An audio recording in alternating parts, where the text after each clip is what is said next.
Adi Shankara international ഫൗണ്ടേഷന്റെ ആഭിമുഖ്യത്തിലുള്ള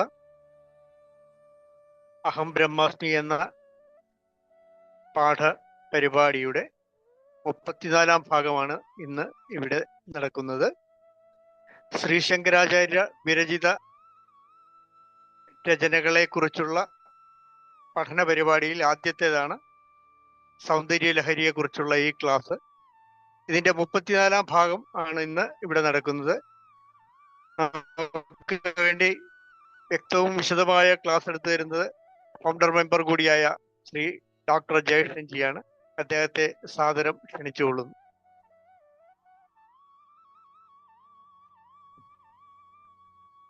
ജയശങ്കര. അജ്ഞാനാന്തർഗഹനപതിതാൻ ആത്മവിദ്യോപദേശൈഃ ത്രാതും ലോകൻ ഭവതവശിഖാ താപപാപച്യമാനാൻ മുക്ത്വാ മൗനം വടവിടപിനോ മൂലതോ നിഷ്പതന്തി ശംഭോർമൂർത്തിശ്ചരതി ഭുവനേ ശങ്കരാചാര്യരൂപാ സദാശിവസമാരംഭാം ശങ്കരാചാര്യമധ്യമാം അസ്മദാചാര്യപര്യന്താം വന്ദേ ഗുരുപരമ്പരാം. ശങ്കരം ശങ്കരാചാര്യം കേശവം ബാദരായണം സൂത്രഭാഷ്യകൃതൗ വന്ദേ ഭഗവന്തൗ പുനഃ പുനഃ. ഓം സരസ്വതി നമസ്തുഭ്യം വരദേ കാമരൂപിണി വിദ്യാരംഭം കരിഷ്യാമി സിദ്ധിർഭവതു മേ സദാ. സവിത്രീഭിർവാചം ശശിമണിശിലാഭംഗരുചിഭിः വശിന്യാദിഭിസ്ത്വാം സഹജനനി സഞ്ചിന്തയതി യഃ സകർത്താ കാവ്യാനാം ഭവതി മഹദം ഭംഗിരുചിഭിः വചോഭിർവാഗ്ദേവി വദനകമലാമോദമധുരൈ. ഓം ഹരിശ്രീ ഗണപതയേ നമഃ. അവിഘ്നമസ്തു. ജഗദ്ഗുരു ആദിശങ്കരാചാര്യ സ്വാമികളാൽ വിരചിതമായിരിക്കുന്ന സൗന്ദര്യലഹരി എന്ന ഏറെ പ്രശസ്തമായ ഗ്രന്ഥമാണ് നാം അർത്ഥമറിഞ്ഞ് പഠിക്കുവാനായിട്ട് ശ്രമിച്ചുകൊണ്ടിരിക്കുന്നത്. നാം പറയുകയുണ്ടായി, ആദ്യത്തെ 42 ശ്ലോകങ്ങളെ ആനന്ദലഹരി എന്ന നാമത്തിലാണ് അറിയപ്പെടുന്നത്. അത് കൂടുതലും തന്ത്രവും ദൈവീകപരമായ തന്ത്രവും മാന്ത്രികവുമായ രീതിയിലാണ് അവ വർണ്ണിച്ചിരിക്കുന്നത്.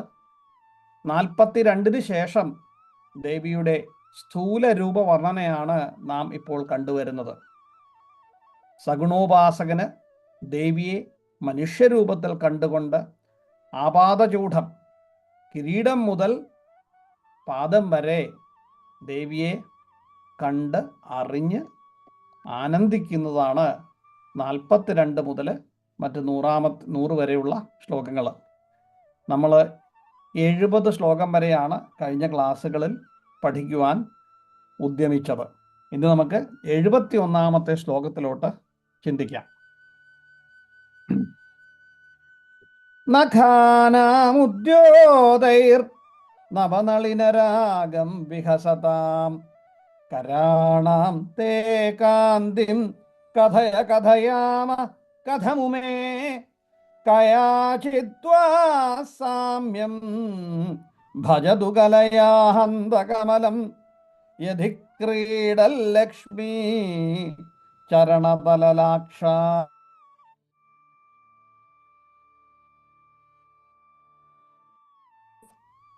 നവനളിനരാഗം വിഹസതാം കരാണാം തേ കാന്തിം കഥയ കഥയാമ കഥമുമേ.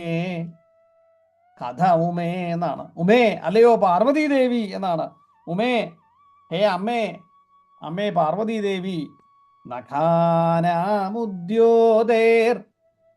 നഖാനാം നഖങ്ങളുടെ, നഖാനാം ഉദ്യോതേർ. ഉദ്യോതൈർ എന്ന് പറഞ്ഞാൽ ആ നഖങ്ങളുടെ തിളക്കത്തെക്കുറിച്ചാണ്. ദേവിയുടെ ആ വർദ്ധിച്ച കാന്തികളിൽ അതിനാണ് ഉദ്യോതൈ എന്ന് പറഞ്ഞിരിക്കുന്നത്. നഖാനാം ഉദ്യോതൈർ. അവ ദേവിയുടെ നഖങ്ങളുടെ വർദ്ധിച്ചു വന്നിരിക്കുന്ന ആ കാന്തി, ആ ശോഭ കൊണ്ട് എന്താണ്? നവനളിനരാഗം വിഹസതാം.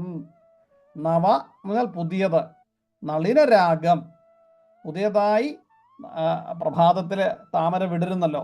അപ്പൊ അങ്ങനെ പ്രഭാതത്തില് പുതിയതായിട്ട് വിടർന്നിരിക്കുന്ന ആ താമരപ്പൂവിൻ്റെ നവനളിനരാഗം, ആ ചുവന്ന നിറത്തെ എന്താണ്? വിഹസതാം. വിഹസതാം എന്താണ്? ഹസതാം എന്ന് കളിയാക്കുക, ഹസിക്കുക അല്ലെ? വിഹസതാം പരിഹസിക്കുന്നു. അപ്പോ ദേവിയുടെ നഖാനാമുദ്യോതൈർ നവനളിനരാഗം വിഹസതാം. എന്താണ്?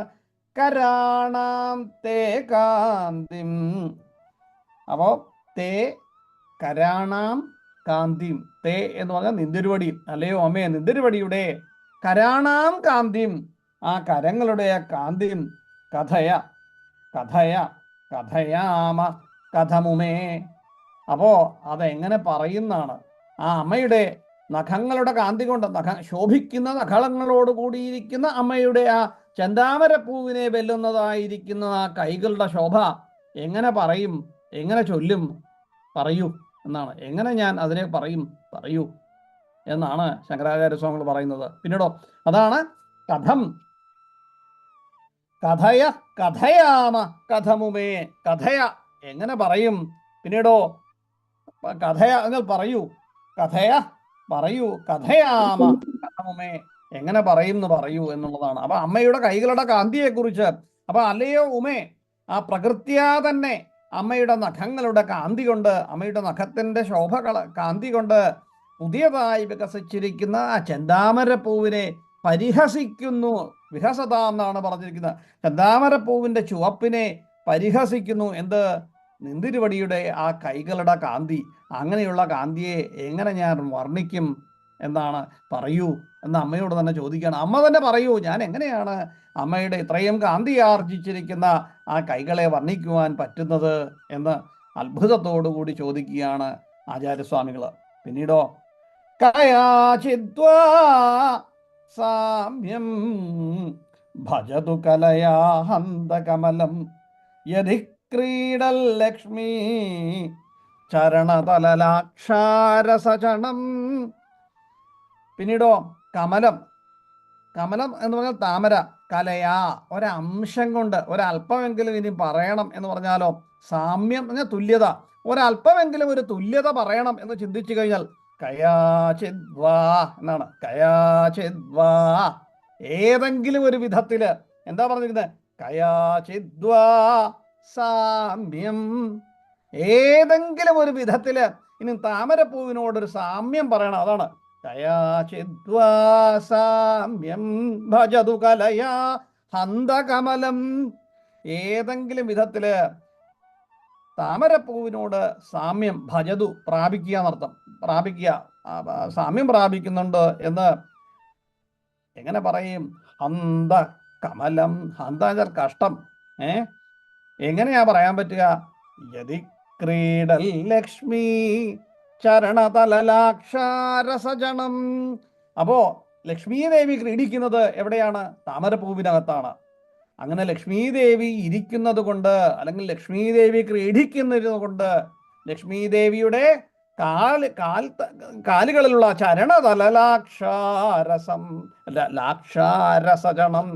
ലാക്ഷാരസജനം അപ്പൊ കാൽപാദത്തില് ചരണതലം, ചരണം കാല്, തലം അടിഭാഗം, ആ കാൽപാദ തലങ്ങളില് ചെമ്പഞ്ഞിച്ചാറ്. അതാണ് രസചണം, ലാക്ഷാരസചണം.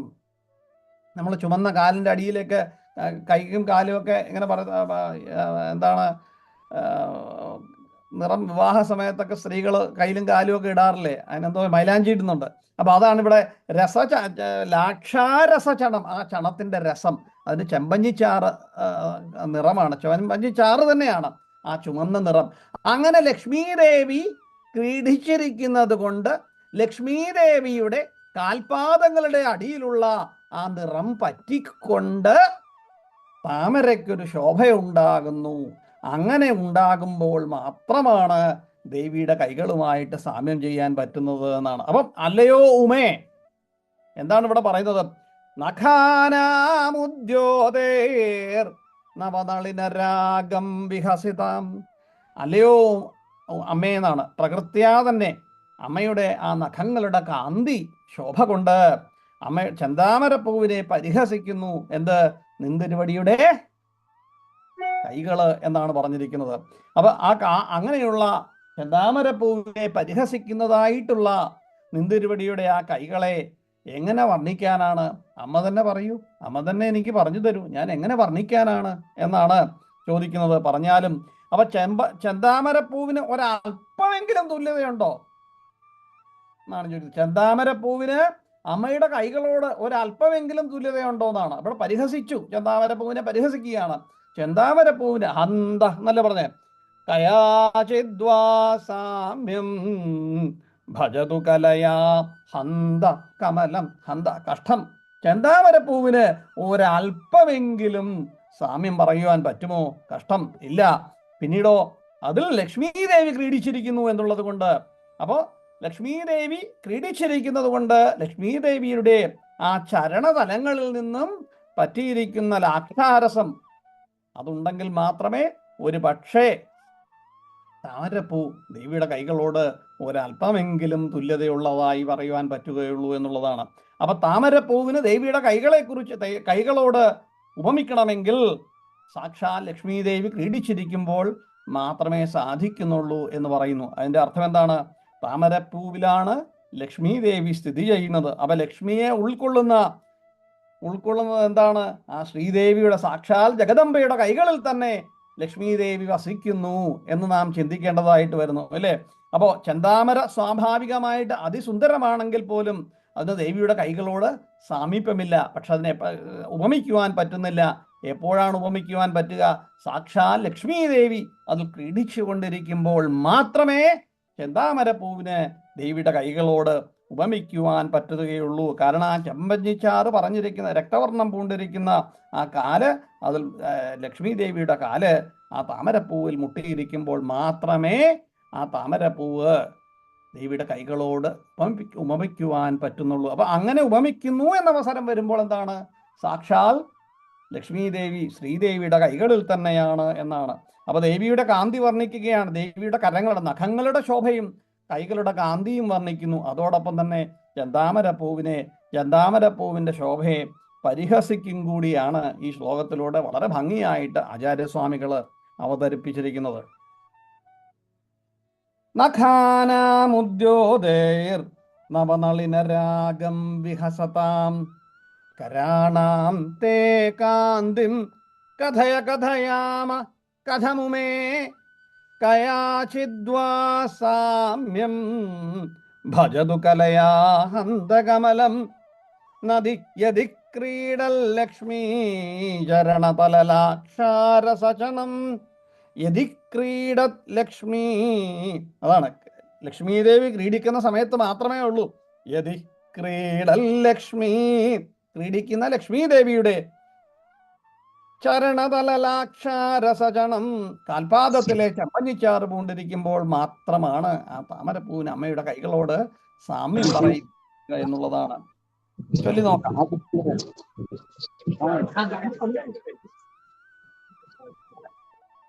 നഖാനാമുദ്യോതേർ നവനളിനരാഗം വിഹസതാം. ചൊല്ലിക്കോളൂ.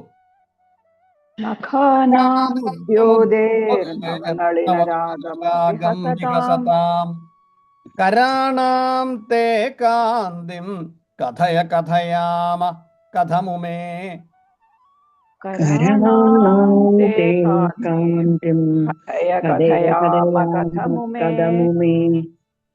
കയാചിദ്വാസാമ്യം ഭജതു കലയാ ഹന്തകമലം.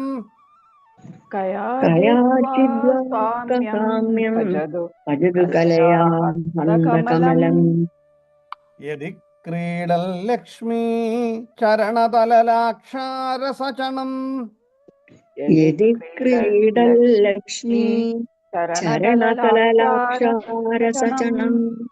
അപ്പൊ താമരപ്പൂവിന്റെ ഭംഗിയാണ് ദേവിയുടെ കൈകൾക്ക് എന്ന് പറഞ്ഞാൽ അതെങ്ങനെ ശരിയാകും എന്നുള്ളതാണ്. അത് പറഞ്ഞാൽ ശരിയാവുകയില്ല എന്നുള്ളത്. അപ്പം ദേവിയുടെ നഖങ്ങളുടെ കാന്തി കൊണ്ട് പ്രകൃത്യാ തന്നെയുള്ള കാന്തി കൊണ്ട്, ആ ശോഭ കൊണ്ട് കൈകൾ അതിമനോഹരമായിട്ടിരിക്കുന്നു. അത് മാത്രമല്ല, താമരപ്പൂവിനെ പരിഹസിക്കുന്നതാണ് ദേവിയുടെ കൈയുടെ നിറം എന്നാണ്. ദേവിയുടെ കൈ അത്ര മനോഹരമായിട്ടിരിക്കുന്നു. താമരപ്പൂവിൻ്റെ സാമ്യം ഒട്ടും തന്നെ പറയുവാൻ പറ്റുന്നില്ല. എപ്പോഴാണ് പറയാൻ പറ്റുന്നത്? യതിക്രീഡൽ ലക്ഷ്മി ദേവി ഇരിക്കുന്ന സമയത്ത് ലക്ഷ്മി ദേവിയുടെ കാലിൽ നിന്നും ഉള്ള ആ ചെമ്പഞ്ഞിച്ചാറ് പുരണ്ടു കഴിഞ്ഞാൽ ഉണ്ടാകുന്ന ചുവന്ന നിറം, അപ്പോൾ മാത്രമേ നമുക്ക് പറയുവാൻ പറ്റുന്നുള്ളൂ, ആ താമരയോട് ഉപമിക്കുവാൻ പറ്റുന്നുള്ളൂ. അങ്ങനെ വരുമ്പോൾ എന്താണ്?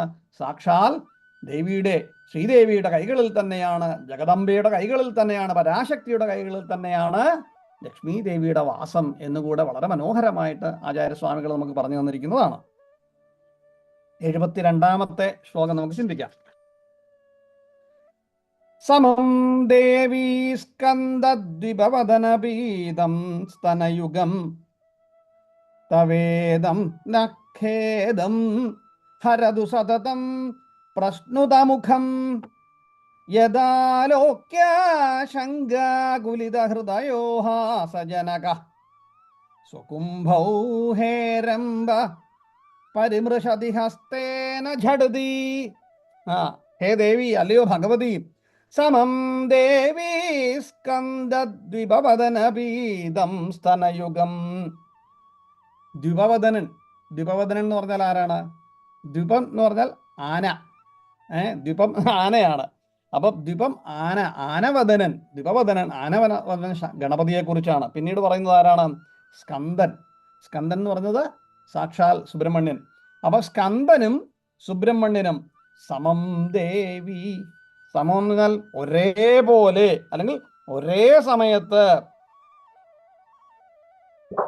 പ്രശ്നുതമുഖം. അപ്പം സമം ദേവി സ്കന്ദ ദ്വിപവദന പീതം സ്തനയുഗം തവേദം നഖേദം ഹരതു സതതം പ്രശ്നുതമുഖം. അപ്പൊ സ്കന്ദനും സുബ്രഹ്മണ്യനും ഗണപതിയാലും എപ്പോഴും കുടിച്ചുകൊണ്ടേയിരിക്കുന്ന പ്രശ്നുതമുഖം. എന്തിന്റെ? സ്തനയുഗം. യുഗം എന്ന് പറഞ്ഞാൽ 2. സ്തനം എന്ന് പറഞ്ഞാൽ അമ്മയുടെ മാറിടത്തെ കുറിച്ചാണ് ഇവിടെ വർണ്ണിക്കുന്നത്. അപ്പൊ അമ്മയുടെ എപ്പോഴും തന്നെ പാലൂറിക്കൊണ്ടിരിക്കുന്ന, അതാണ് പ്രശ്നുതയുഗമുഖം. ആ സ്തന്യത്തിന്റെ ഒഴുകുന്ന മുഖത്തോട് കൂടിയിരിക്കുന്ന സ്തനങ്ങള്, എപ്പോഴും തന്നെ പാലൂറിക്കൊണ്ടിരിക്കുന്ന ആ സ്തനങ്ങളോട് കൂടിയിരിക്കുന്ന ആ ദേവി എങ്ങനെ? സമം ദേവി സ്കന്ദദ്വിപവദന പീതം. പീതം എന്നാൽ കുടിക്കുക. അപ്പൊ 2 സ്തനങ്ങളും എപ്പോഴും തന്നെ പാലൂറിക്കൊണ്ടിരിക്കുന്ന, അതാണ് പ്രശ്നുതമുഖം.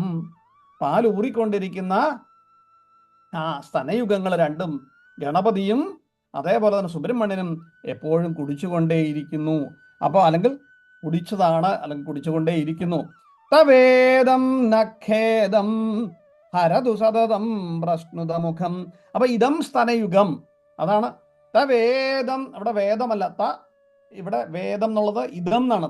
വേദം തവേ, ഇവിടെ അമ്മേ ഇതം, അങ്ങനെയുള്ള ആയിരിക്കുന്ന അമ്മയുടെ എന്താണ് ഇങ്ങനെയുള്ള ആ പ്രശ്നുത മുഖത്തോടു കൂടി എപ്പോഴും തന്നെ പാലൂറിക്കൊണ്ടിരിക്കുന്ന ആ സ്തനയുഗങ്ങള്. ഖേദം ഹരതു സതതം. ഞങ്ങളുടെ ഖേദം ദുഃഖം, ഞങ്ങളുടെ ദുഃഖം. സതതു ഹരതം. സതതു എല്ലായ്പ്പോഴും. ഹരതും എന്ന് പറഞ്ഞാൽ ഇല്ലാതാക്കട്ടെ എന്നാണ്. സതതം എന്ന് പറഞ്ഞാൽ എല്ലായ്പ്പോഴും. ഹരതു എന്ന് വെച്ചാൽ ഇല്ലാതാക്കട്ടെ, അതിനെ നശിപ്പിക്കട്ടെ. പിന്നീടോ യദാലോക്യ ശങ്കാകുലിത ഹൃദയോ ഹാസജനകം. അപ്പൊ ആദ്യത്തെ ഭാഗത്ത് പറയുന്നത് എന്താണ്? സമം ദേവീ സ്കന്ദ ദ്വിപവദന പീതം സ്തനയുഗം തവേദം നഖേദം ഹരതു സതതം പ്രശ്നുതമുഖം. അല്ലയോ ദേവി, സ്കന്ദനാലും സുബ്രഹ്മണ്യസ്വാമിയായാലും അതേപോലെ തന്നെ ഗണപതിയാലും ഒരേ സമയം പാനം ചെയ്യപ്പെടുന്നതായിരിക്കുന്ന, പാലൊഴുകിക്കൊണ്ടിരിക്കുന്നതായിരിക്കുന്ന ആ സ്തനയുഗങ്ങള്, പാലൂറുന്ന മുഖത്തോടു കൂടിയുള്ള സ്തനയുഗങ്ങള് എന്തു വേണം? തവേദം നഖേദം ഹരതു സതതം. എല്ലായ്പ്പോഴും ഞങ്ങളുടെ എല്ലാ ദുഃഖങ്ങളെയും എല്ലായ്പ്പോഴും മാറ്റിത്തരയണമേ എന്ന് പ്രാർത്ഥിക്കുകയാണ്. അപ്പോൾ ആദ്യത്തേത് നമ്മളുടെ ദുഃഖങ്ങളെയെല്ലാം അമ്മയുടെ സ്തനയുഗങ്ങളെ പ്രാർത്ഥിച്ചുകൊണ്ട്, സ്ഥൂലരൂപവർണ്ണത്തിൽ അങ്ങനെ ഒരു പ്രത്യേകതയുണ്ട്. ഭഗവാനെ പൂർണ്ണമായിട്ട് തന്നെ കണ്ട് പ്രാർത്ഥിക്കണം എന്നില്ല. ഭഗവാന്റെ അവയവങ്ങളെ എടുത്തുകൊണ്ട് നമ്മൾ ചിന്തിച്ച് പ്രാർത്ഥിച്ചാൽ ഉപാസകന് ആഗ്രഹിക്കുന്നതെല്ലാം സാധിച്ചു തരും എന്നാണ് പറയുന്നത്. അപ്പോൾ ദേവിയുടെ സ്തനങ്ങളെ വർണ്ണിക്കുന്നു, ആ സ്തനങ്ങളുടെ മഹിമയാണ് വർണ്ണിക്കുന്നത്. എപ്പോഴും ഗണപതിയും സ്കന്ദനും കുടിച്ചുകൊണ്ടിരിക്കുന്ന, പ്രസ്തുത മുഖത്തോടു കൂടിയിരിക്കുന്ന, പാലൂറിക്കൊണ്ടിരിക്കുന്ന ആ സ്തനങ്ങൾ രണ്ടും ഞങ്ങളുടെ എല്ലാ ദുഃഖങ്ങളും മാറ്റിത്തരയണമേ അമ്മേ എന്നുള്ള പ്രാർത്ഥനയാണ് ആദ്യത്തെ 2 വരികളിൽ. പിന്നീടോ യഥാലോക്യശങ്കാകുലിത ഹൃദയ ഹാസജനക. ഇനി ഒരല്പം ശങ്കരാചാര്യ സ്വാമികൾ തമാശ രൂപത്തിൽ വർണ്ണിച്ചിരിക്കുന്നതാണ്. അതായത് ഗണപതി പാല് കുടിച്ചുകൊണ്ടിരിക്കുമ്പോൾ യഥാലോക്യശങ്കാകുലിത ഹൃദയോ, ശങ്കാകുലിത ഹൃദയോ എന്ന് പറഞ്ഞാൽ എന്താണ്? ആശങ്ക കൊണ്ട് അല്ലെങ്കിൽ ആകുലനമായ ഹൃദയം കൊണ്ട്, പെട്ടെന്നൊരു സംശയം എന്ന അർത്ഥം. ഹസ്തേന ഛടുതി, എവിടെ? സ്വകുംഭൗ ഹേരംബ. സ്വകുംഭൗ ഹേരംബ. ഹേരംബ എന്ന് പറഞ്ഞാൽ ഇവിടെ ആരാണ്? ഗണപതി ഹാസജനക, ഒരു പരിഹാസം ആകും വണ്ണം എന്തു ചെയ്തു? ഹസ്തേന, കൈകൾ കൊണ്ട്, ഛടുതി എന്നാൽ പെട്ടെന്ന്, സ്വകുംഭൗ തൻ്റെ കുംഭങ്ങളെ, പരിമിശ്രതി തപ്പി നോക്കുന്നു, പെട്ടെന്ന് തൻ്റെ തലയിലോട്ട്. അപ്പൊ അമ്മയുടെ പാല് കുടിച്ചുകൊണ്ട് കുഞ്ഞുങ്ങൾ അമ്മയുടെ പാല് കുടിച്ചുകൊണ്ടിരിക്കുകയാണ്. പെട്ടെന്ന് അമ്മയുടെ പാല് കുടിച്ചുകൊണ്ട് സ്തനങ്ങളെ തൊട്ട് കഴിഞ്ഞപ്പോൾ വളരെ പെട്ടെന്ന് കൈയെടുത്ത് തൻ്റെ തലകളെ, തലോടി എന്നാണ്, തൻ്റെ മസ്തകം കാണാതെ പോയോ എന്ന രീതിയിൽ തൊട്ടു എന്നാണ് ശങ്കരാചാര്യ സ്വാമികൾ പറയുന്നത്. അത് കണ്ടിട്ടോ ഇവിടെ ആ പ്രവൃത്തി കണ്ടിട്ട് മാതാപിതാക്കള്, അമ്മയും അച്ഛനും, ആരാണ്? സാക്ഷാൽ ശിവനും പാർവതിയും ഒന്ന് ചിരിക്കുന്നു, അവര് ഒന്ന് തമാശയായിട്ട് ആ പരിഹാസത്തെ ജനിപ്പിക്കുന്നു എന്നാണ് ശങ്കരാചാര്യ സ്വാമികൾ പറയുന്നത്. അപ്പൊ ഇവിടെ ലോകമാതാവിൻ്റെ സർവസഞ്ജീവകങ്ങളായ സ്തനങ്ങളെയാണ് പറഞ്ഞു തന്നിരിക്കുന്നത്. അത് മാത്രമല്ല, ആ സർവസഞ്ജീവകങ്ങൾ എന്ന് പറയാൻ കാരണം എന്താണ്? അതിൽ നിന്ന് ഊറുന്ന മുലപ്പാല് കൊണ്ട് ഒരു ഉപാസകന്റെ എല്ലാ ദുഃഖങ്ങളെയും മാറ്റുവാൻ പറ്റും എന്നുള്ളതാണ്. അങ്ങനെയാണ് ഇവിടുത്തെ പ്രാർത്ഥന. സ്കന്ദനും വിനായകനും പോലെ തന്നെ അവർ മക്കളാണല്ലോ. ആ മക്കൾ, നമ്മളും അതേപോലെ തന്നെ ഈ സംസാര സാഗരത്തിൽ ജീവിക്കുന്ന നാം എല്ലാം തന്നെ ആ അമ്മയുടെ മക്കളാണ്. നമ്മളുടെയും ദുഃഖങ്ങളെല്ലാം അമ്മ മാറ്റിത്തരയണമേ എന്നുള്ള പ്രാർത്ഥനയാണ്. അപ്പൊ ഈ രണ്ടാമത്തെ ഭാഗം, ഈ യഥാലോക്യശങ്കാകുലിത ഹൃദയോ ഹാസജനക സ്വകുംഭോ ഹേരംബ പരിമ്രശതി ഹസ്തേന ഛടുതി. അതൊരല്പം ദേവിയുടെ സ്തനങ്ങളുടെ സൗന്ദര്യം ആലങ്കാരികമായിട്ട് വർണ്ണിക്കുകയും കൂടെ ചെയ്തിരിക്കുന്നു. സാധാരണ സുന്ദരികളായ സ്ത്രീകളെ ഇങ്ങനെ ഗജങ്ങളുടെ മസ്തകത്തോട് ഉപമിച്ചുള്ള ഭാരതീയ കലകൾ, ഹാസ്യം, ചരിത്രങ്ങളൊക്കെ ഉണ്ടല്ലോ, അതിനെ ഇവിടെ എടുത്തു പറയുന്നു എന്നുള്ളതേ ഉള്ളൂ. അപ്പോൾ ദേവിയുടെ വിനായകൻ, ദേവിയുടെ പുത്രനായ ദിവപതനൻ, അത് ഗണേശൻ, തലയിൽ തൊട്ടു നോക്കി എന്നാണ് ഹാസ്യത്തോടു കൂടി പറഞ്ഞിരിക്കുന്നത്. ഒരു ബാലചാബല്യം, അത് പിതൃക്കൾക്ക്, മാതാവിനും പിതാവിനും അതൊരു അല്പം തമാശ ജനിപ്പിച്ചു എന്ന് കൂടി എഴുതി ചേർത്തിട്ടുണ്ട്. അപ്പം സമം ദേവീ സ്കന്ദ ദ്വിപവദന പീതം സ്തനയുഗം തവേദം നഖേദം ഹരതു സതതം പ്രസ്തുതമുഖം യഥാലോക്യശങ്കാകുലിത ഹൃദയോ ഹാസജനക സ്വകുംഭൗ ഹേരംബ പരിമൃശതി ഹസ്തേന ഛടുതി. പരിമൃശതി തപ്പി നോക്കുന്നു. അർത്ഥങ്ങളെല്ലാം പറഞ്ഞിട്ടുണ്ട്. എന്തെങ്കിലും വിട്ടുപോയിട്ടുണ്ടെങ്കിൽ ചോദിച്ചോളുക. അപ്പൊ ഇതിനകത്ത് എന്താണ് സത്യത്തില് ഈ ചെങ്കണപതി ഹോമം, ഒരു ചില മന്ത്രവാദത്തിലൊക്കെ ഒരു ശ്ലോകമുണ്ട്. മന്ത്രവാദത്തിന്റെ ധ്യാനം, കുട്ടിയായിരിക്കുന്ന ഗണപതി അമ്മയുടെ മുലപ്പാല് കുടിച്ചു കൊണ്ടിരിക്കുന്നതായിട്ട് ഒരു ശ്ലോകമുണ്ട്. അത് സിന്ദൂരധൂസരത ശോഭിത മസ്തഹാരം അങ്കേ വസന്തമചലാചല കന്യകായം സ്തന്യം മുഹു പിപതി കർണയുഗം ചലന്തി വന്ദേന്ദിരായ ശമനായ മഹാഗണേശം. എല്ലാ ദുഃഖങ്ങളും മാറ്റണമേ. എങ്ങനെയുള്ള ഗണപതി? സാക്ഷാൽ അമ്മയായിരിക്കുന്ന ജഗദംബയുടെ മുലപ്പാല് കുടിച്ചുകൊണ്ട് ചെവികൾ രണ്ടും ഇങ്ങനെ ആട്ടിക്കൊണ്ടിരിക്കുന്ന ചെറിയ ചുവന്ന വർണ്ണത്തോടുകൂടി. അപ്പൊ ദേവിയുടെ ശരീരത്തിന് മാണിക്യത്തിന്റെ നിറമുണ്ട് എന്ന് പറയുന്നു. അതിൻ്റെ ഒരു റിഫ്ലക്ഷൻ കൂടിയാണ്. പിന്നെ കുഞ്ഞുങ്ങളായിരിക്കുമ്പോൾ ചെറിയ ചുവപ്പ് നിറമുണ്ടല്ലോ, അങ്ങനെയുള്ള അപ്പൊ ദേവിയുടെ ശരീരത്തിന് പോലും അത് അടുത്ത ശ്ലോകത്തിലും വരുന്നുണ്ട്. അപ്പൊ ദേവിയുടെ ശരീരത്തിലെ മാണിക്യത്തിന്റെ നിറമാണ് ദേവിയുടെ ശരീരത്തിനെന്നും പറയുന്നു. ആ രക്തവർണം, അതുപോലെ തന്നെ പുതിയതായിട്ടിരിക്കുന്ന കുട്ടിയുടെ മുഖത്തുണ്ടാകുന്ന ചെറിയ രക്തവർണവും എല്ലാം കൂടി ചേർത്ത് അങ്ങനെ ഗണപതി മുലപ്പാൽ കുടിച്ചുകൊണ്ടിരിക്കുന്നതായ മന്ത്രവാദത്തിലും അങ്ങനെ ഒരു സങ്കല്പങ്ങളുണ്ട്. ഇപ്പൊ സുബ്രഹ്മണ്യന്റെ നമ്മൾ പറയുന്നുണ്ട് ശൈലപുത്രി, ബ്രഹ്മചാരി, സ്കന്ദമാതാവായിട്ട് തന്നെ ദേവിയെ കാണുന്നുണ്ട് അല്ലെ. ദേവിയുടെ മൂന്നാമത്തെ ഭാവം ശൈലപുത്രി എന്നോ, ബ്രഹ്മചാരിണി, സ്കന്ദമാതാവ്, കാത്യായനി, ഇങ്ങനെയാണല്ലോ. അപ്പോ അഷ്ടദുർഗകളിൽ മൂന്നാമത്തേതായിട്ട് സ്കന്ദമാതാവിനെ വർണ്ണിക്കുന്നുണ്ട്. അപ്പൊ സ്കന്ദമാതാവിനെ എടുത്തുകൊണ്ടുള്ള ധ്യാന ശ്ലോകങ്ങളും സ്കന്ദനെ എടുത്തുകൊണ്ടുള്ള മാതാവിന്റെ ശ്ലോകങ്ങളും ഉണ്ട്. അപ്പോ ശിവയുക്തയായിരിക്കുന്ന ആ സാക്ഷാൽ പരാശക്തിയുടെ, ശിവയുക്ത എന്ന് പറയാൻ കാരണം എന്തുകൊണ്ടാണ് ഞാൻ പറഞ്ഞത്? ശിവനിൽ നിന്നും അഭിന്നമല്ല ആര്? പരാശക്തി എന്ന് പറഞ്ഞ ശിവശക്തിയായുക്തോ യതി ഭവതി ശക്തപ്രഭവിതും നചേദേവം ദേവോ നഖലു കുശലസ്പന്ദിതുമപി എന്ന് നാം പറയുകയുണ്ടായി ഒന്നാമത്തെ ശ്ലോകത്തിൽ. അത് തന്നെ ശിവയുക്തയായിരിക്കുന്ന ആ പരാശക്തിയുടെ സ്ഥൂല രൂപത്തെ ധ്യാനിക്കുന്നവർക്ക് എന്താണ്? വിനായകനെയും സാക്ഷാൽ ഗണപതിയെയും അതുപോലെ തന്നെ സ്കന്ദനെയും ശിശുരൂപത്തിലും കൂടെ ധ്യാനിക്കാൻ പറ്റുന്നു എന്നുള്ളതാണ് അല്ലേ. രണ്ടുപേരും പാല് കുടിച്ചുകൊണ്ടിരിക്കുകയാണ്. അങ്ങനെ ഒരു കുമാരരൂപത്തിൽ കൂടെ പ്രാർത്ഥിക്കുവാൻ സാധിക്കുന്നു. അങ്ങനെ ധ്യാനിക്കുന്നത് അത്യധികം ദേവീപ്രീതകരമാണ് എന്നാണ്, പരാശക്തിയുടെ അനുഗ്രഹത്തിന് പാത്രീഭവിക്കുന്നു എന്നും കൂടിയാണ് ഈ ശ്ലോകത്തിലൂടെ നമുക്ക് പറഞ്ഞു തന്നിരിക്കുന്നത്. അപ്പോൾ ഒന്ന് ചൊല്ലി നോക്കാം. സമം ദേവീ സ്കന്ദദ്വിപവദനപീതം സ്തനയുഗം തവേദം നഖേദം ഹരതു സതതം പ്രസ്നുതമുഖം യദാലോക്യാശങ്കാകുലിതഹൃദയോ ഹാസജനകം സുകുംഭൗ ഹേരംബ പരിമൃശതി ഹസ്തേന ഝടതി. ചൊല്ലി നോക്കാം. സമം ദേവീ സ്കന്ദദ്വിപവദനപീതം സ്തനയുഗം. ചൊല്ലിക്കോളൂ. സമം ദേവി സ്കന്ദം സ്തനയുഗം തവേദം നഖേദം ഹരതു സതതം പ്രസ്നുതമുഖം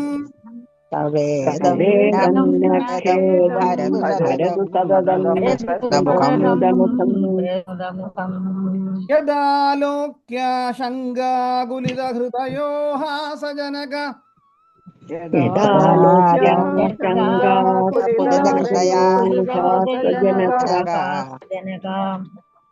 സ്വകുംഭൗ ഹേരംബ പരിമൃശതി ഹസ്തേന ഝടതി.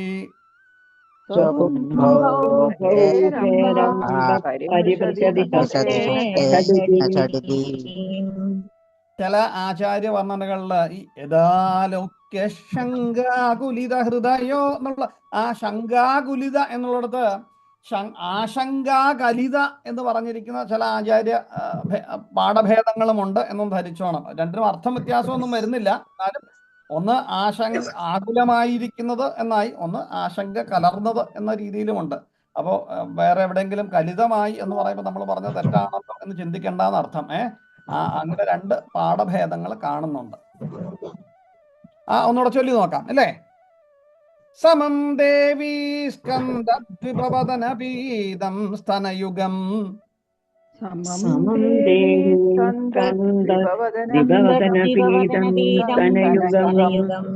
തവേദം നഖേദം ഹരതു സതതം പ്രസ്നുതമുഖം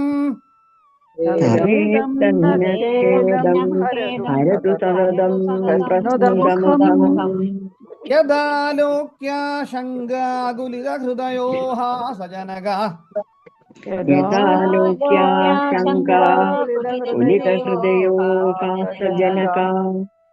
ചൊല്ലുമ്പോ യദാലോക്യാശങ്കയാണ്. യദാലോക്യാശങ്കാകുലിത ആശങ്കാകുലിത യദാലോക്യാശങ്കാകുലിത ഹൃദയോ ഹാസജനക സ്വകുംഭൗ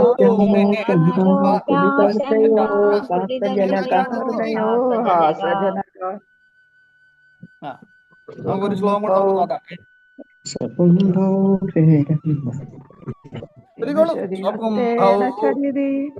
സ്വകുംഭൗ ഹേരംബ പരിമൃശതി സമം ദേവീ സ്കന്ദദ്വിപവദന പീതം സ്തനയുഗം തവേദം നഖേദം ഹരതു സതതയം ഹരതു സതതം പ്രശ്നുതമുഖം യദാലോക്യാശങ്കാകുലിത ഹൃദയോ ഹാസജനക കുംഭൗ പരിമൃശതി ഹസ്തേന കടതി. നിങ്ങൾ പെട്ടെന്ന് ഹേരമ്പ എന്ന് ഇത് ഗണപതിയുടെ പര്യായമാണ്. ഹേരമ്പ ഗണപതിയാണ്. ആശങ്കാകുലിത ഹൃദയോ, ആശങ്ക കൊണ്ട് ദുഃഖിതമായിരിക്കുന്ന മനസ്സോടുകൂടി എന്നൊക്കെയാണ് വളരെ മനോഹരമായിട്ട് തമാശ രൂപത്തിൽ അവിടെ എഴുതിയിട്ടുണ്ട്. 73-ാമത്തെ ശ്ലോകം കൂടെ നമുക്ക് നോക്കാം.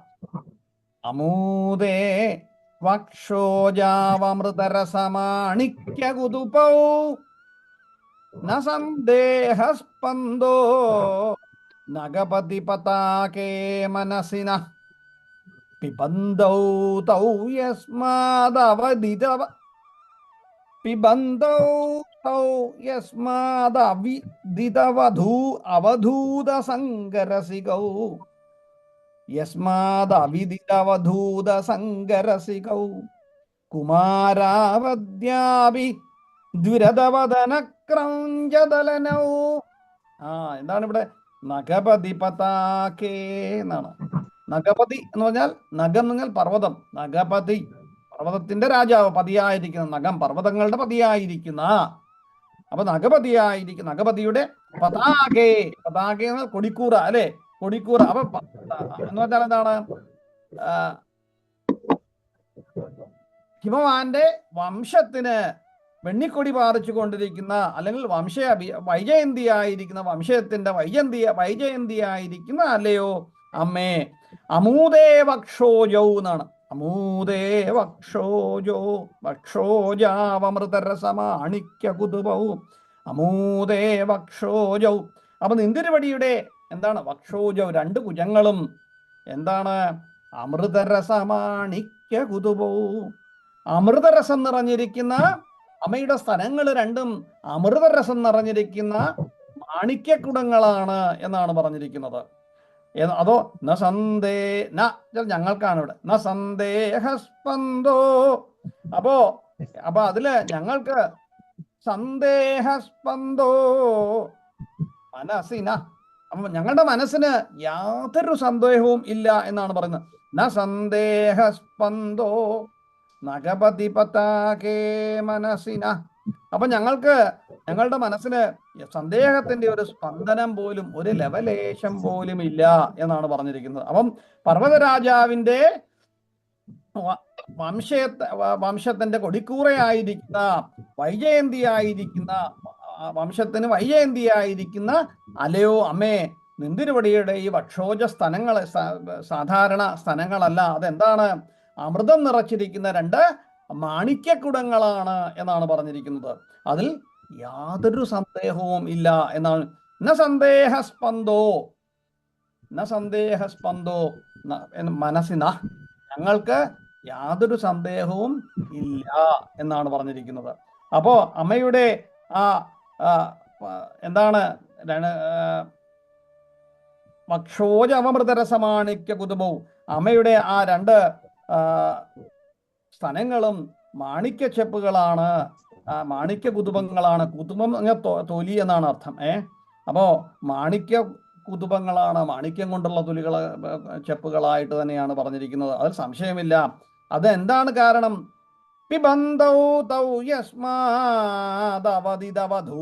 സങ്കരസികൗ കുമാരാവദ്യാപി ദുരദവദന ക്രൗഞ്ചദലനൗ തൗ പിബന്ധൗ എന്നാൽ ആ രണ്ടിനെയും, അതായത് ആ മാണിക്യച്ചപ്പായിട്ടിരിക്കുന്ന മാണിക്യക്കുടങ്ങളായിട്ടിരിക്കുന്ന അമ്മയുടെ അമൃതരസം വഹിച്ചിരിക്കുന്നു എന്നാണ് പറഞ്ഞിരിക്കുന്നത്. അതിന് പറയാനും ആ അമൃതരസം ാണ് എന്ന് പറയുന്നത് ഒട്ടും ശങ്കയില്ല. അതിന് കാരണം എന്താണ്? അത് സമം ദേവി എന്ന് പറഞ്ഞു അല്ലെ, കഴിഞ്ഞ ശ്ലോകത്തിൽ പറഞ്ഞു. രണ്ട് സ്ഥലങ്ങളും ഒരേപോലെ കുടിച്ചുകൊണ്ട്, അത് ആരാണ് കുടിച്ചുകൊണ്ടിരിക്കുന്നത്? പിബന്ധൗ. അപ്പൊ രണ്ടും കുടിച്ചുകൊണ്ടിരിക്കുന്നത് യസ്മാദവധിതവധൂത സങ്കരസികൗ. അപ്പോ അവധിതവധൂത സങ്കരസികൗ, ഒട്ടും തന്നെ സ്ത്രീസംഗമം അറിയാത്ത അവധൂതന്മാരായിട്ട് ഇരിക്കുന്ന എന്നർത്ഥം. യാതൊരു സ്ത്രീ സംഗമവും ഒന്നും അറിഞ്ഞിട്ടില്ലാത്ത കുമാരന്മാരായിട്ട് തന്നെ എപ്പോഴും ഇരിക്കുന്ന കുമാരാവദ്യാപി, എപ്പോഴും കുമാരന്മാരായിട്ട്, അദ്യാപി ഇപ്പോഴും അങ്ങനെ തന്നെയാണ്, എപ്പോഴും അങ്ങനെയാണ്. കുമാരവും കുമാരന്മാരായിട്ടിരിക്കുന്ന ആരാണ്? ദുരതവദന ക്രൗഞ്ചദലനവും. ദുരതവദനൻ, ദുരതം രണ്ട്, ദുരതവദനൻ രണ്ട് കൊമ്പുള്ള മുഖത്തോടു കൂടിയിരിക്കുന്നു. അതാരാണ്? ഗണപതി. അപ്പം മറ്റേ ശ്ലോകത്തിലെ ദ്വിപവദനൻ എന്ന് പറഞ്ഞു, ഇവിടെ ദുരതവദനൻ എന്ന് പറഞ്ഞു അല്ലേ? നോക്കൂ, അപ്പൊ രണ്ട് കൊമ്പോട് കൂടിയിരിക്കുന്ന സാക്ഷാൽ ഗണപതി ഭഗവാൻ ഗണേശനും, പിന്നീട് ഇവിടെ പറഞ്ഞിരിക്കുന്ന ക്രൗഞ്ചദലനവും. ക്രൗഞ്ചദലനോ എന്നാൽ എന്താണ്? ക്രൗഞ്ച പർവ്വതത്തെ ദലനവും പിളർന്നവനായിരിക്കുന്നു. അപ്പം സുബ്രഹ്മണ്യന് ക്രൗഞ്ച പർവ്വതത്തെ പിളർന്നതായിട്ടൊരു കഥയുണ്ട്. അപ്പോ അങ്ങനെയുള്ള രണ്ടുപേരും ഇപ്പോഴും കുമാരന്മാരായിട്ട് തന്നെ ഇരിക്കുന്നു എന്നുള്ളതാണ്. അപ്പൊ എന്താണ്? സാക്ഷാൽ അമൃത് കുടിച്ചുകൊണ്ടിരുന്നാൽ ജര നര വാർദ്ധക്യം എന്നൊന്നും ഉണ്ടാവുന്നില്ല എന്നുള്ളതാണ് ഈ മാനുഷിക ലോകത്തിൽ കൽപ്പിച്ചിരിക്കുന്നത്. അപ്പോൾ ഒരല്പം മാനുഷികമായ ചിന്തയോടുകൂടി ശങ്കരാചാര്യ സ്വാമികൾ പറയുകയാണ്, അമ്മയുടെ സ്തനയുഗങ്ങൾ രണ്ടും സാധാരണ പാലൂട്ടുന്നത് മാത്രമല്ല, പിന്നീടോ അത് സാക്ഷാൽ അമൃതരസം തന്നെയാണ്. അത് മാത്രമല്ല, അതിന് മാണിക്യ നിറമാണ് എന്ന് പറയുന്നു. പിന്നീടോ അതിന് യാതൊരു സന്ദേഹവുമില്ല എനിക്ക്. അതെങ്ങനെയാണ് പറയുന്നത്? കാരണം ഇവര് രണ്ടുപേരും എപ്പോഴും ഇപ്പോഴും കുമാരന്മാരായിട്ട് തന്നെ ഇരിക്കുന്നു എന്നുള്ളതിലാണ്. അപ്പൊ എങ്ങനെ? യാതൊരു ആശ്ചര്യപ്പെടേണ്ട കാര്യവുമില്ല. അപ്പൊ ദേവിയുടെ സ്തനങ്ങളുടെയും ആ സ്തന്യത്തിൻ്റെയും മഹാത്മ്യമാണ് ഈ ശ്ലോകത്തിലെ മനോഹരമായി പറഞ്ഞു തന്നത്. സാധാരണ സ്വാഭാവികമായിട്ട് പ്രകൃതി നിയമങ്ങൾ അനുസരിച്ചുള്ള പരിണാമത്തിന് എല്ലാ ജീവജാലങ്ങളും വിധേയരാണ് അല്ലേ?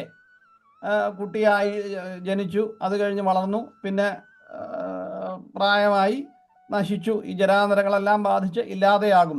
പക്ഷേ ദേവിയുടെ കാരുണ്യം ലഭിച്ച ഒരു ഉപാസകന് പരിണാമദശകളെ ഒന്നും തന്നെ ബാധിക്കുന്നില്ല എന്ന് വേണം ഈ ശ്ലോകത്തിന്റെ വ്യംഗ്യസൂചന എന്ന് വേണം ഞാൻ ചിന്തിക്കാൻ. അപ്പൊ ജനനമരണങ്ങളുടെ ആവർത്തന ചക്രങ്ങളെ പോലും അതിജീവിക്കുന്നതാണ് ഒരു ദേവി ഉപാസകനുണ്ടാകുന്ന അനുഗ്രഹം എന്നുള്ളതാണ് ഈ ശ്ലോകത്തിൽ പറയുന്നത്. അപ്പോ അമൂദേ ഭക്ഷോജാവമൃതരസമാണിക്യ കുതുബൗ ന സന്ദേഹസ്പന്ദോ നഗപതി പതാകേ മനസിന പിബന്ധൗ തൗ യസ്മാദവിദിതവധൂത സങ്കരസികൗ കുമാരാവദ്യാഭി ദുരിതവദന ക്രൗഞ്ചദലനോ.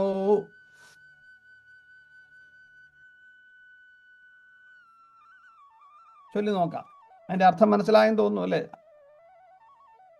അമൂദേ, അമൂദേ എന്ന് പറഞ്ഞാൽ ഇവിടെ അമൂദേ വക്ഷോജോ, നിന്തിരുവടിയുടെ അമ്മയുടെ ആ രണ്ട് എന്താണ് വക്ഷോജെ, രണ്ട് കുചങ്ങളും എന്നുള്ളതാണ് അർത്ഥം, സ്ഥലങ്ങൾ രണ്ടും.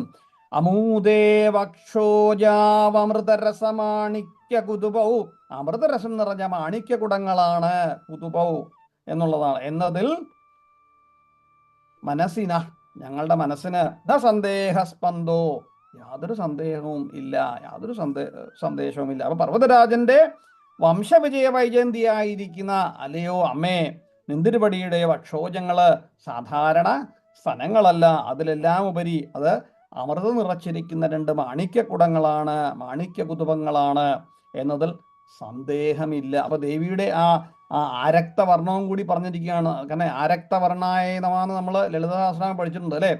അപ്പൊ ആ ദേവിയുടെ രക്തവർണ്ണത്തെ കൂടി, അതാണ് മാണിക്യം. മാണിക്യത്തിന്റെ ചുവപ്പല്ലേ നിറം അല്ലേ? അതോ പച്ചയാണോ? മാണിക്യത്തിന്റെ നിറം ചുവപ്പാണ്, അതാണ് ആരക്തവർണ്ണ എന്ന് ദേവിയെ നമ്മൾ വിശേഷിപ്പിക്കുന്നുണ്ട്. അപ്പൊ മാണിക്യ നിറവും കൂടിയാണ് ദേവിക്ക് എന്നുള്ള കാര്യം കൂടി ഇവിടെ സൂചിതമാക്കുന്നു. അപ്പൊ മാണിക്യ കുതുബങ്ങൾ പോലെയുള്ള ദേവിയുടെ വക്ഷോജങ്ങളിൽ നിന്നും നിറഞ്ഞിട്ടുള്ളത് സാധാരണ പാലല്ല, അമൃതരസം തന്നെയാണ്. അതിൽ ഞങ്ങൾക്ക് യാതൊരു സംശയവുമില്ല. ആ സംശയത്തെ മാറ്റിമറിക്കുന്നത് എന്താണ്? സുബ്രഹ്മണ്യനും ഗണപതിയും ഇപ്പോഴും കുമാരന്മാരായിട്ട് തന്നെ ഇരിക്കുന്നു എന്നുള്ളത് നാം കാണുന്നു. അപ്പൊ എന്താണ്? സാധാരണ ജനങ്ങള് ദേവിയുടെ ആ സ്ഥലങ്ങളെ, ആ മഹിമയെ ചിന്തിച്ചുകൊണ്ട് പ്രാർത്ഥിച്ചാൽ അതിൽ നിന്നുമുണ്ടാകുന്ന കാരുണ്യം കൊണ്ട് ഈ സംസാര സാഗരത്തിന്റെ എല്ലാ കടമ്പകളും കടക്കാം, ജനന മരണ ചക്രങ്ങളിൽ നിന്നെല്ലാം രക്ഷയുണ്ടാവുന്നു എന്ന് വേണം ചിന്തിക്കാൻ എന്നാണ് ആചാര്യന്മാർ ഇതിനെ വർണ്ണിച്ചിരിക്കുന്നത്. ചിന്തിച്ചു നോക്കാം. അമൂദേ വക്ഷോജാവമൃതരസമാണിക്യ കുതുബൗ. ചൊല്ലിക്കോളൂ. അമൂദേ വക്ഷോജാവമൃതരസമാണിക്യ കുതുബൗ.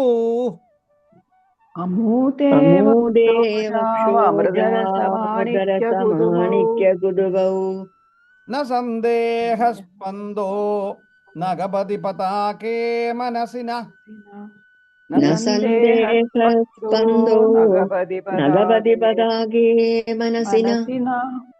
പിബന്ധൗ തൗ യസ്മാദവിദിതവധൂത സംഗരസികൗ.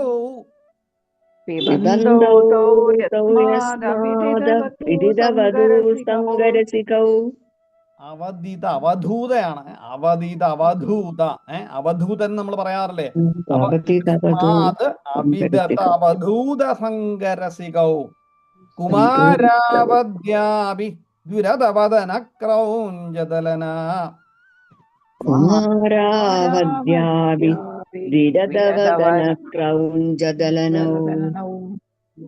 ഒന്നുകൂടെ ചൊല്ലി നോക്കാം.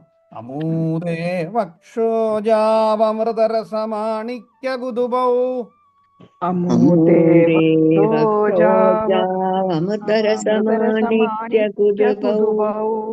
ന സന്ദേഹസ്പന്ദോ നഗപതി പതാകേ മനസിന.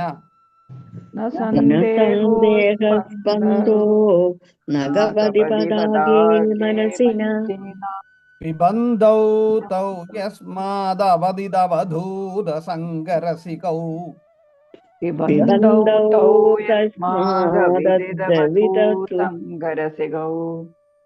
ആരാവദ്യാഭി ദുരതവദന ക്രൗഞ്ചദലനൗ.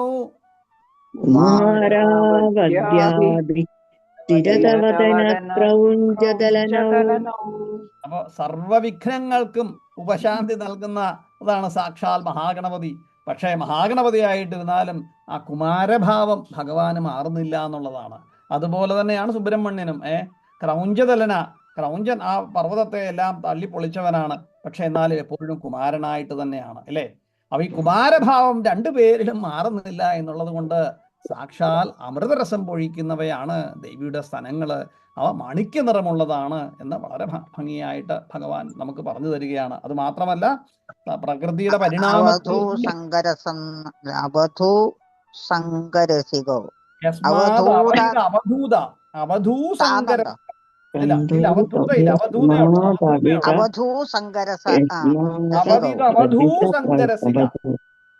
അവധിത അവധൂസങ്കരസിക.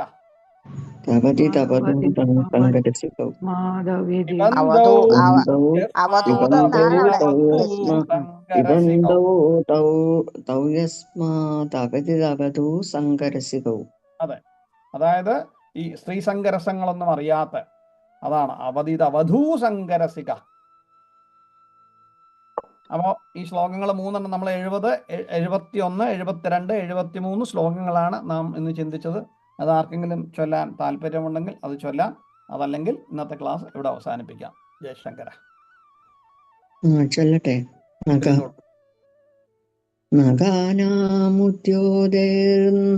നവനനളിനരാഗം വികസതാം കരാണാന്തേ കാന്തിം കഥയ കഥയാമ കഥമുമി കയാചിദ്വാ സാമ്യം ഭജതു കലയാ ഹന്തകമലം യദി ക്രീഡാലക്ഷ്മി ചരണതലലാക്ഷാരസചനം സമം ദേവീ സ്കന്ദ ദിപവദനപീതം സ്തനയുഗം തവേദം നഖേദം ഹരതു സതതം പ്രസ്നുതമുഖം യഥാലോക്യാ ശങ്കാ കുലിതഹൃദയോ ഹാസജനകാ സുഗുംഭൗ ഹേരംഭ പരിമൃശതി ഹസ്തേന ചടിതി അമൂദേ വക്ഷോജാവമൃതരസമാണിക്യകുതുപൗ ന സന്ദേഹസ്പന്ദോ നഗപതി പതാകേ മനസിന പിബന്ധൗ തൗ യസ്മാ ദവിതവധൂതൗ സങ്കരസികൗ കുമാരാവദ്യാപി ദിരതവദന ക്രൗഞ്ചദലനൗ. ജയശങ്കര. ജയശങ്കര, ഞാൻ ചൊല്ലിക്കോട്ടെ? ഒരു മിനിറ്റ് ചൊല്ലിക്കോട്ടെ. അതിനു മുമ്പ് ഈ 72ാമത്തെ ശ്ലോകത്തിന്റെ 3ാമത്തെ വരി ചൊല്ലുമ്പോൾ യഥാലോക്യശങ്കാകുലിത എന്നാണ്. യഥാലോക്യശങ്കാകുലിത, ശങ്കാകുലിതയായിരിക്കുന്ന. അതെ, ആശങ്കാകുലിത. യഥാലോക്യാശങ്കാകുലിത.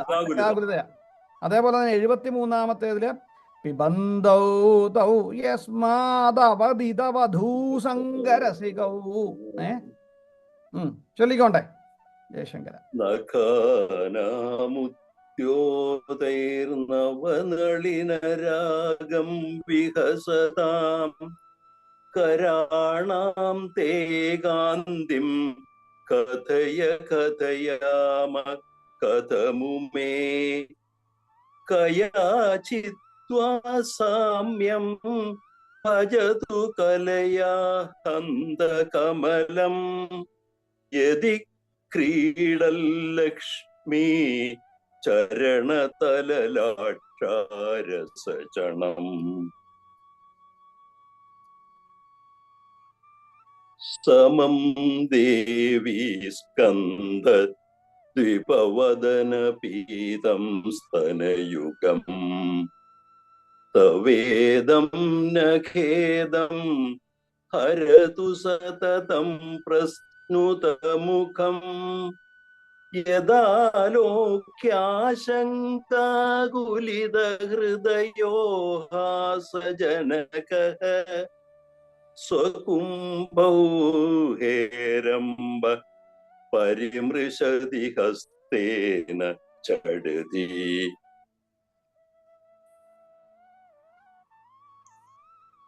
അമൂതേ വക്ഷോജാവമൃതരസമാണിക്യ ഉദ്ദുപൗ ന സന്ദേഹസ്പന്ദോ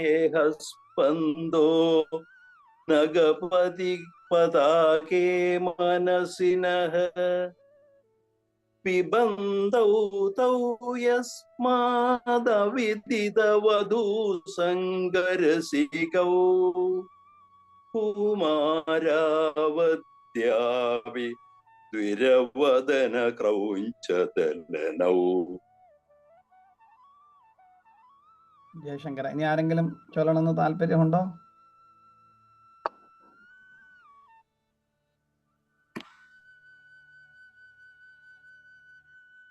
ആരും മുന്നോട്ട് വരാത്ത സ്ഥിതിക്ക് നമുക്ക് ഇന്നത്തെ ക്ലാസ് ഇവിടെ അവസാനിപ്പിക്കാം. എല്ലാവർക്കും ശുഭരാത്രി നേരുന്നു. ജയശങ്കര. ജയശങ്കര. ജയശങ്കര.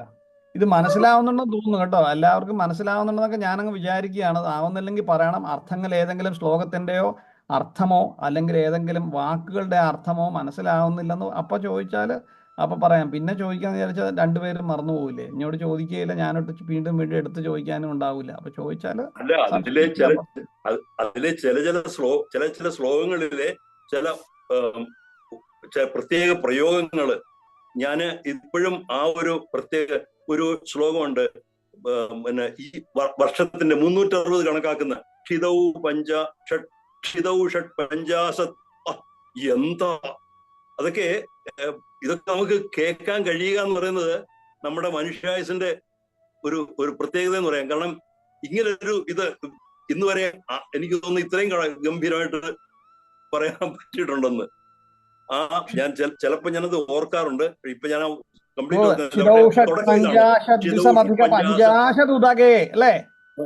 അതാ ഓരോ 56, 52 അതെല്ലാം കൂടെ കൂട്ടി കഴിയുമ്പോ ഞാൻ കൂട്ടി നോക്കി. ആദ്യത്തെ ഷിതൗഷട്ട് പഞ്ചാസത് 56, ത്രിസമധിക പഞ്ചാസ് 52, പിന്നെ 62, പിന്നെ 54, പിന്നെ 72, പിന്നെ 64, അങ്ങനെ ടോട്ടൽ 360 ശരിക്കും കിട്ടും എന്നുള്ളതാണ്.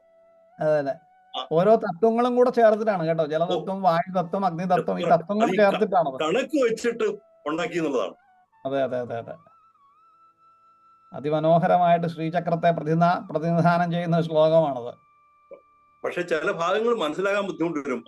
പിന്നെ ഈ ശിവന്റെ ചതുർ ഒരു ഇതുണ്ടല്ലോ, ശിവചക്രം, 4 ചക്രം, അതാണ് ശ്രീചക്രമാണത്. പിന്നെ ഷോഡശദളം. അത് ശരിക്കും പറഞ്ഞാൽ ഞാൻ കുറെ റെഫറൻസ് നോക്കി, എനിക്ക് മനസ്സിലാക്കിയിട്ടില്ല. പക്ഷെ അത് ഇത്ര കിട്ടി. അത് വേണം നമുക്ക് വീണ്ടും ഒരു ദിവസം എടുക്കാവുന്നേ ഉള്ളൂ. വീണ്ടും അതൊക്കെ വീണ്ടും പറയാം. റിപ്പറ്റീഷൻ പിന്നെ എനിക്ക് തോന്നുന്നു, അതെ അതെ, പിന്നെ എനിക്ക് തോന്നുന്നു 9ാമത്തെ ശ്ലോകത്തില് അങ്ങ് പറഞ്ഞത് ഇതായിരിക്കും അല്ലെ? ചതുർഭി ശ്രീകണ്ഠൈ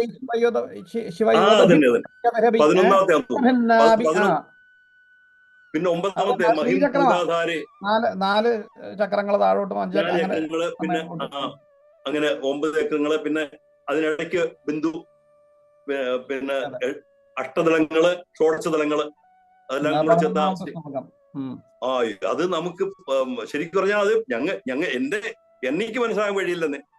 പിന്നെ യക്ഷജിക്ക് തീർച്ചയായിട്ടും മനസ്സിലാക്കാൻ കഴിയണം. നിങ്ങൾ കുറച്ചുകൂടെ അതുമായിട്ട് കുറെ കൂടെ അടുത്ത് ജീവിച്ചിരിക്കുന്നുണ്ട്. അതാണ് ഈ ആദ്യത്തെ 42 ഇപ്പൊ നമ്മൾ 9ാമത്തെ ശ്ലോകത്തിൽ അവിടുന്നാണ് ശ്രീചക്രം മനോഹരമായിട്ട് പറഞ്ഞത്. മഹിമൂലാധാരം.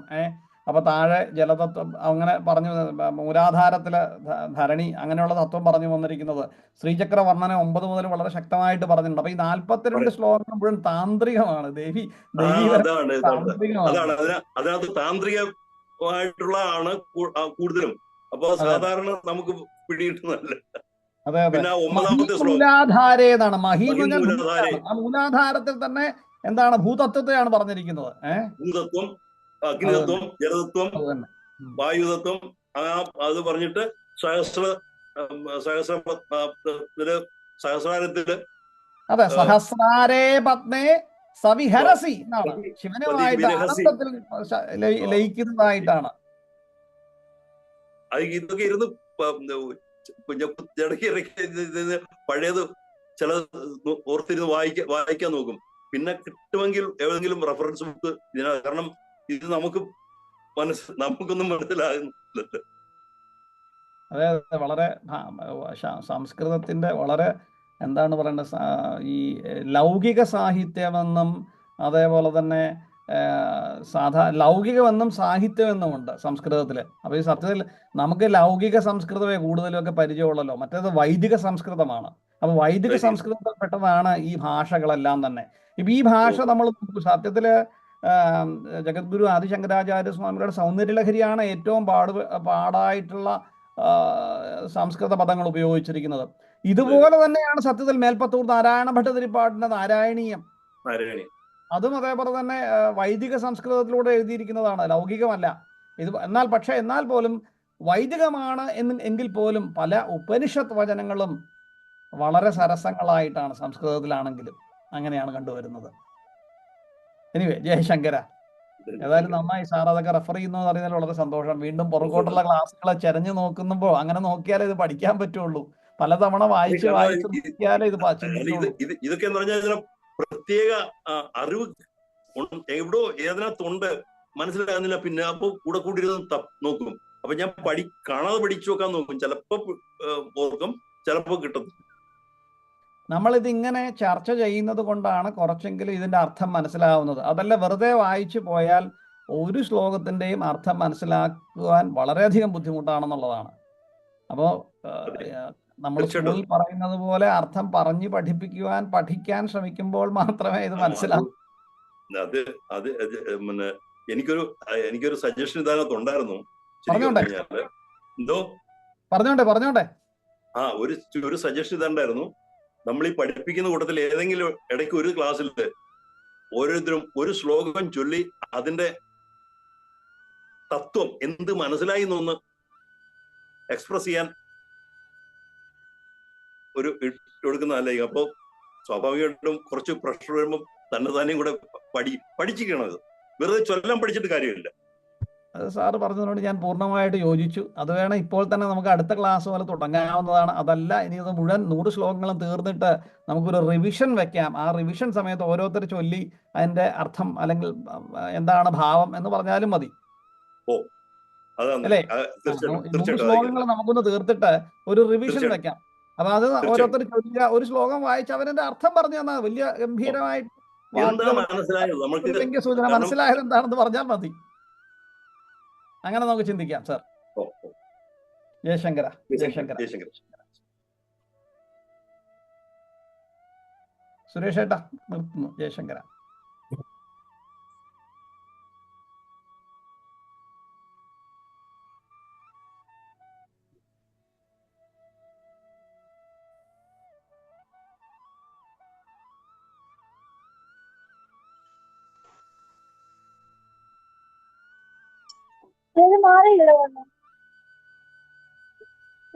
അദ്ദേഹം പോയി തോന്നുന്നു.